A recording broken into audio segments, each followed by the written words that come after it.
Good day. This is Bob Burgess. This is a podcast that I'm starting called Bird's Eye View. That's Bird's Eye would be the plural for the last name Burgess. A youth minister, when he had all my kids and youth together, decided to call them all as a group the Bird's Eye. So I'm being the Bird's Eye dad.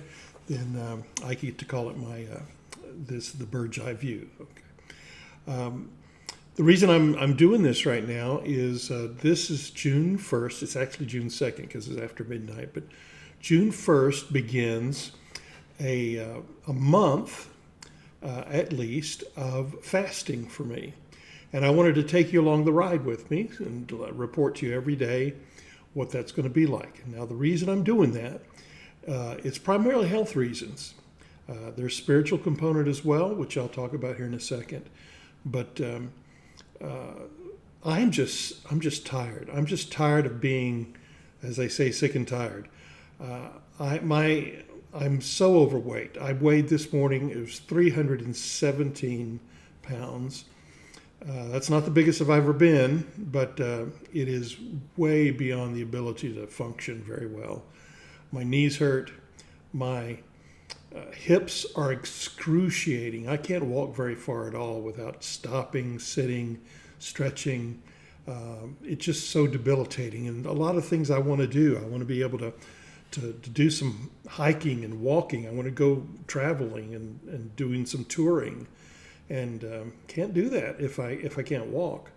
And I'm sure that a big part of that is, excuse me, is that I'm just over capacity. You know, my joints have been just working over capacity for so long, and so I'm going to try to at least help them a little bit by taking off some weight. Plus, I'm at a point where I'm 65 years old right now, and I'm at a point where I'm at risk for a whole lot of stuff. I already have diabetes. I'm already having to take a shot a day and drugs for that, and I already have high blood pressure. So I've got to take drugs for that every day. And I just want to reverse some of that kind of thing. And so I'm going to be fasting as a method to do that. I'll let you know how it goes. I'll let you know how we go. Now, if you're concerned about my safety fasting, I've done this before. Years and years ago, I did two different fasts at two different times. One was a 30-day fast. One was a 40-day fast. I weathered those fine. I just got to keep hydrated.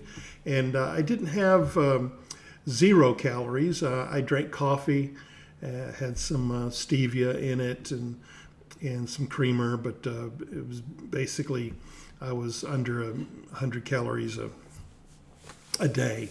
And so that's going to be my objective, is to try to get to that point. I can't breathe very well anymore. I can breathe fine right now, but sometimes I get out of breath so quickly. It's just a horrible way to exist. People have to deal with a whole lot more than I do right now, but I'm heading that direction, and I don't want to. So I'm going to take off some weight, and I'm going to do it quickly.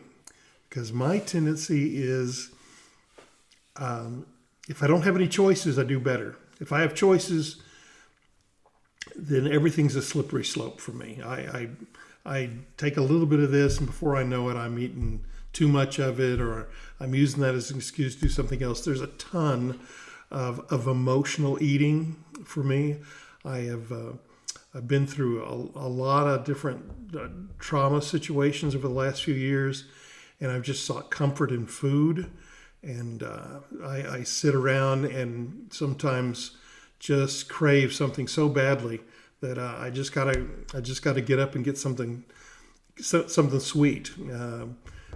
Last night had an apple pie because I knew that this wasn't going to start today, but I wanted to get that last apple pie with ice cream on top of it in.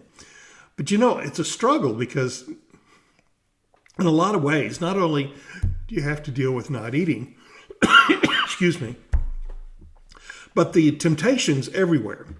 As you do this, you begin to start to recognize how much of the culture is just surrounds food. I mean, we're so blessed to have so many different ways of finding food. You know, a lot of people are searching for food every day just to exist. But in our case, you just turn on the television, you can see all kinds of ways to be able to get food into your house. I was watching a television program today, and they were slowing down, doing slow motion with the cooking of a steak and cooking of meat and cutting it, and it was just like they were really emphasizing that. And that happens all the time. They try to make everything look so good, and so temptation's everywhere. But I'm going to let you know how I'm going to be doing. I'm committed to this, and so I'll be reporting in with you each day. Now, I have a second purpose behind this as well.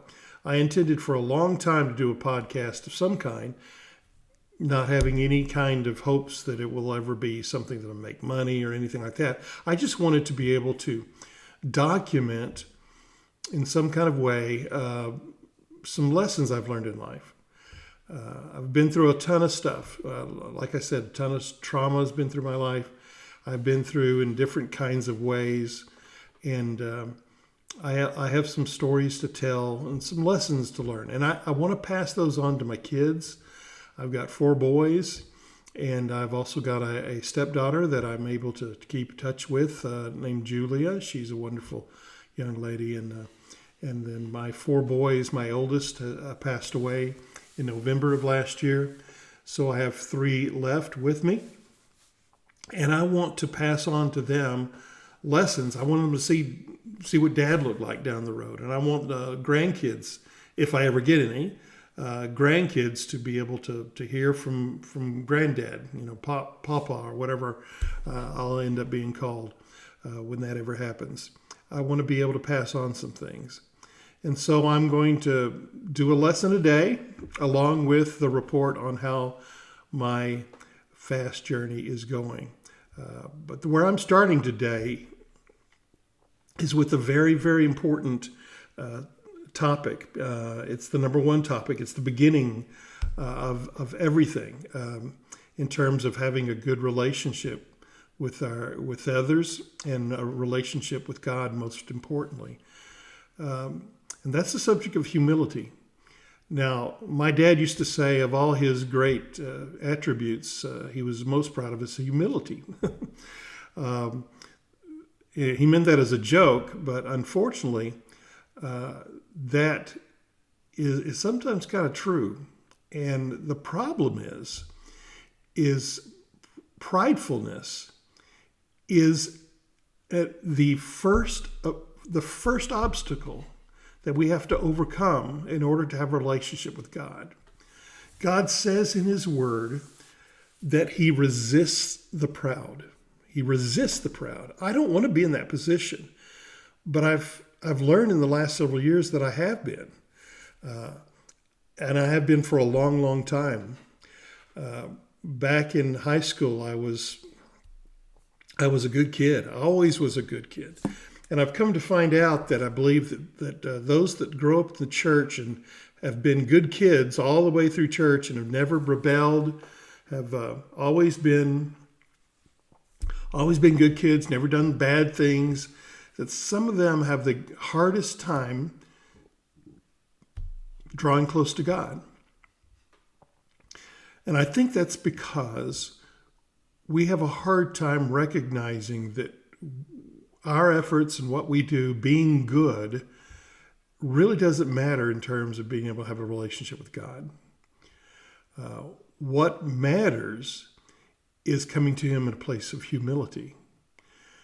Not only does he say in his word that he resists the proud, but it says he gives grace to the humble. And the only way to have any kind of relationship with him at all is through his grace, something we haven't earned. See, when we have pride in us, even the most subtle kind of pride, there's a tinge of the thinking that I've earned something from God. I'm good, and so we end up with a reciprocal kind of relationship.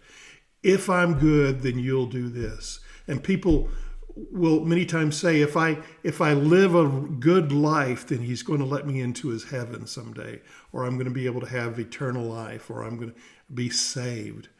Well, that is so far from the truth. As a matter of fact, it's the direct opposite of the truth. It's not our merits. It's not what we've done to be good, not our good works.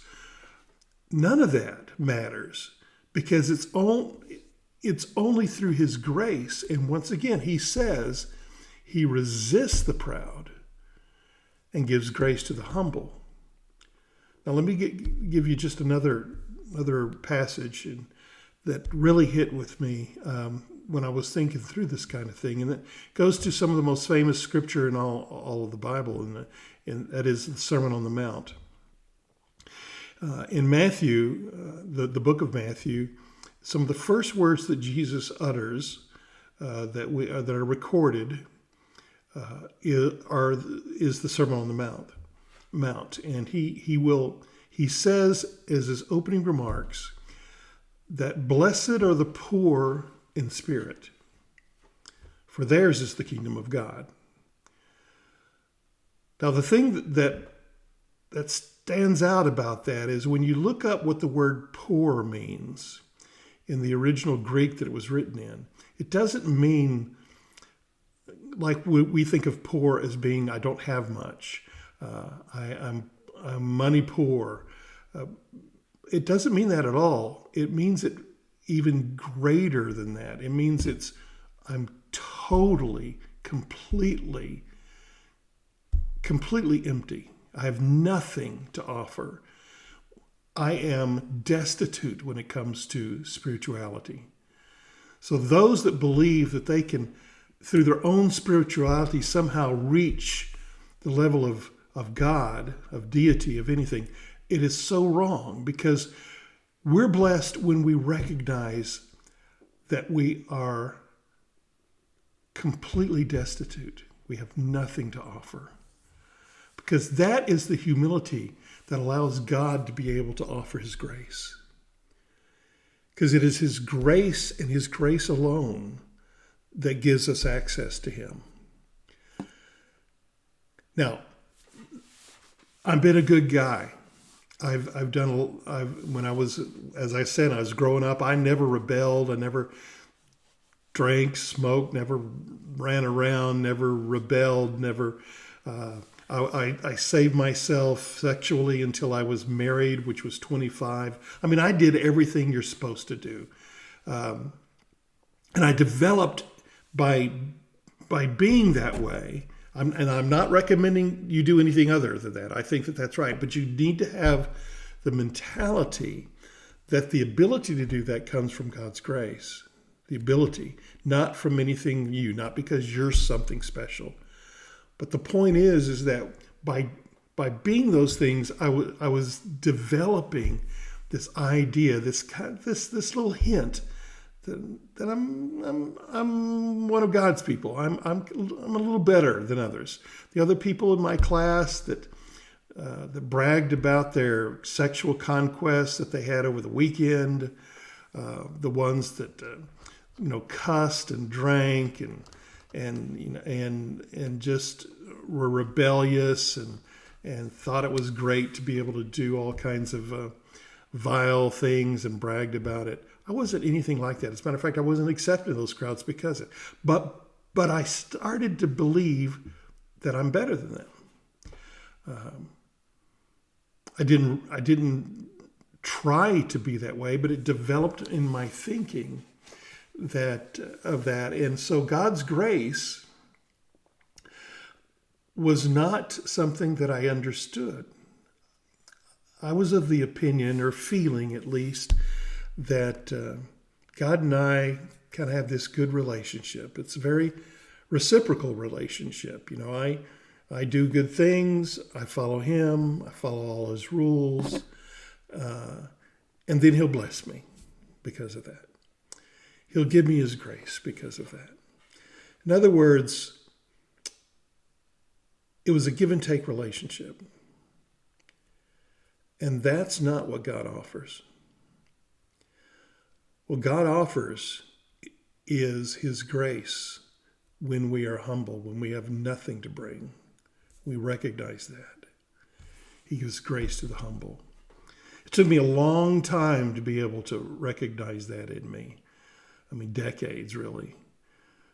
I had to make a lot of mistakes. I had to be in situations where I thought and felt that God had forsaken me. I had to be in situations where I was desperate, and so I made decisions that I never thought I would in life. I did things and went places that I never would have dreamed.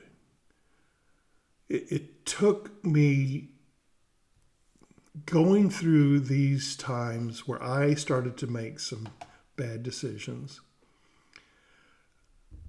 to recognize that I'm capable of anything. I'm capable of lying. I'm capable of not being truthful, not being counted on.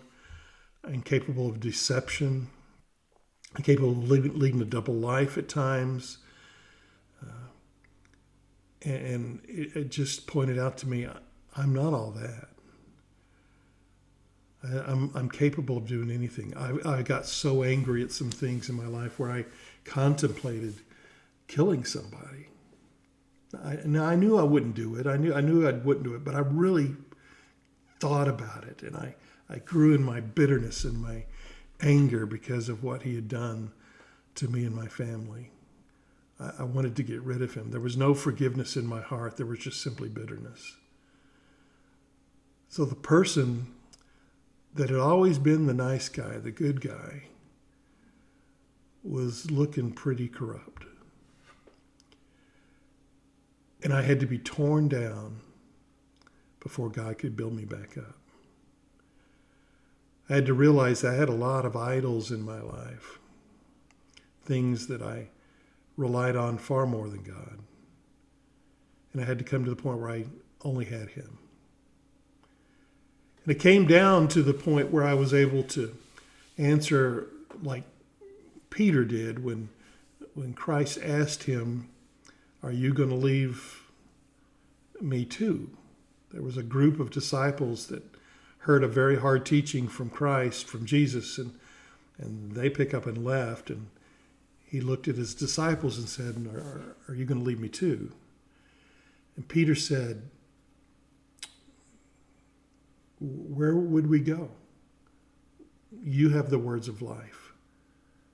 And that's what I discovered, is that he has the words of life. He has the words that help guide.